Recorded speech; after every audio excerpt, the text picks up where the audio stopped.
পদার্থ রয়েছে, এটার মধ্যে দ্বিতীয়টা যোগ করা হচ্ছে, সেই একই জিনিস। ঠেকিয়ে যোগ কর। আর একটু, আর একটু, বেশ।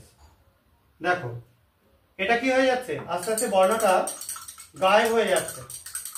দেখো কালো বর্ণটা আর নেই, ঠিক আছে, একদম সম্পূর্ণ একটা বর্ণহীন তরল পরিণত হয়ে গেল।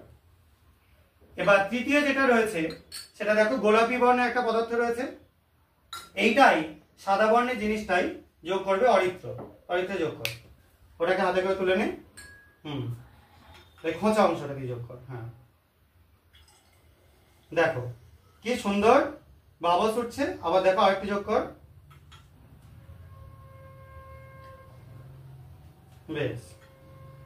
দেখো এটা পুরোপুরি একদম বর্ণহীন হয়ে গেল এবং বেশ খানিকটা বাবলস তৈরি হচ্ছে এখানে, তৈরি হয়ে পুরো বর্ণহীন হয়ে গেল, কালারটা পুরোপুরি চলে গেল। এবং লাস্টের যেটা রয়েছে সেটার মধ্যে আমি একটা জিনিস যোগ করে দিচ্ছি। দেখো এখানে একটা বর্ণহীন দ্রবণ রয়েছে, সেটা আমরা এর মধ্যে যোগ করে দিচ্ছি। দেখো, আর দ্রবণের বর্ণ দেখতে পাচ্ছ আস্তে আস্তে পরিবর্তন হয়ে যাচ্ছে। দেখো সম্পূর্ণ পরিবর্তন হচ্ছে এবং এর মধ্যে আমরা লাস্ট একটা জিনিস অ্যাড করে দিচ্ছি।